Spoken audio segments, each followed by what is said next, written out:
What up, you guys? Slim here at Team Panda. Here to do a deck comparison, this deck versus that deck.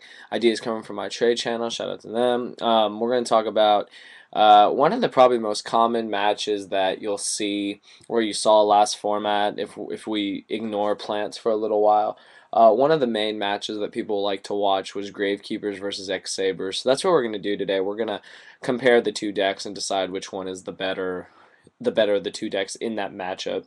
It seems kind of obvious, you guys. Like, I mean, I'm not gonna lie to you. When you think about how X-Sabers run and how Gravekeepers run, you know which deck has the more, explosiveness versus the more control. And in the end, control is what wins over explosiveness. So before I get into it, I'm gonna tell you guys straight up. The answer is Gravekeepers.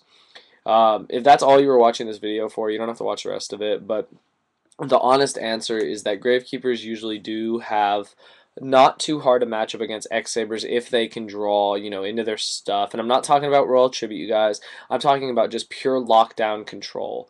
So let's go over the two decks real quick. Gravekeepers are simple. You play Necro Valley, you flip Spy to get your pieces, you bounce shit off with Descendant, hopefully Recruiters to search your deck, you use Assailant to switch stuff to attack or defense to run it over, you use Guard if you use Guard to bounce stuff back, you have plenty of defensive traps like 7 tools, Deep Prison, all those things to protect your monsters, recycle them with Gravekeeper's Steel, and that's pretty much it. There's not much more to the deck. Synchroing is possible if you run Gale like I do, but you don't need Synchroing to win. X-Sabers, on the other hand, run differently. They rely on the Bogart Knight, Full Helm Knight, Dark Soul engine, Dark Soul being their main engine to add monsters to their hand, Emer's Blade to search stuff, thin out the deck. You use Gotham Z-Call to bring back X-Sabers, you Synchro, you summon Full Troll, you bring back another monster from the graveyard, you Sync to make Hyunlei to blow away back rows, you Sync to make Gothams to destroy your opponent's hand, you beat them down with pure brute force. That's basically how the two decks run. Now, the thing is with X-Sabers is when they explode, they explode. Gravekeepers don't really explode unless need be. They have a much more control-oriented playstyle, which is more my playstyle, where you play Necro Valley, you set maybe a Recruiter or a Spy, set a couple back row, you end your turn, you let your opponent, go in and try to, you let your opponent go in and try to, disrupt what you've set up on the field. Most of the times they can't. When they do, I mean, it's good for them. But I mean, other than that, when it comes to the matchup, usually you can open, Necro Valley, 7 tools, a couple cards, a monster, 2, set the monster, set the back rows. They're already locked down because they can't use Gotham Z-Call. They can't use full Trolls effect. They can Synchro, but I mean, honestly, Hyunlei is easy to stop with Warning or with other cards, so I don't really see that being too much of a problem.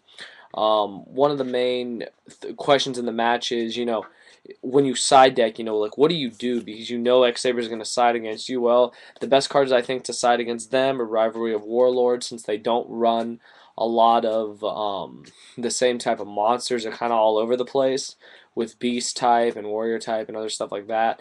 And you run all Spellcaster, so Rivalry of Warlords works nicely against them. Also, Bottomless and stuff like that. It takes care of Bogart Knight. Full Helm Knight's the one that kind of worries people because, it's like they can negate an attack. But it's like, other than that, I mean, they can't really do much. X-Sabers are a great deck, don't get me wrong. They work really well against most decks, but if Necro Valley's on the field, they're going to have a hard time going off like in an explosive way.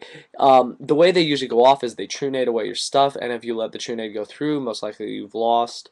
It's really hard to come back from a giant Trunade against X-Sabers because they push really hard at that particular point. And yeah, that's pretty much it, you guys. I mean, honestly, the honest answer, Gravekeepers have the control. Control is what you need in order to win. Like I said, an explosive deck versus a control-based deck. The explosiveness works to a degree, but having control throughout the entire game is what makes the difference between winning and losing and making sloppy plays. I'm not saying X-Sabers is a bad deck. I'm just saying that it has a really hard matchup against Gravekeeper, because if you do happen to open Necro Tribute and they lose monsters, they will not be getting them back with Reborn or Gotham Z-Call unless they get rid of Necro Valley.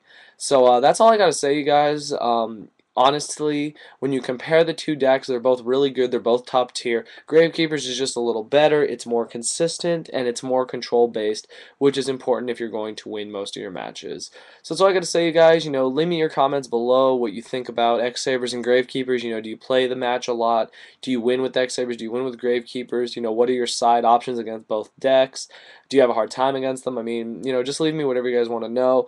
That's all I got to say. Once again, shout out to my trade channel for this idea. Like I said, it was pretty obvious. Gravekeepers are the winner. I'm not saying that because I run the deck. I'm talking from personal experience and just for known facts that Gravekeepers usually do have the upper hand against X-Sabers. So that's all I got to say, you guys. Leave me your feedback below. Please continue to comment, rate, subscribe, and thank you for watching.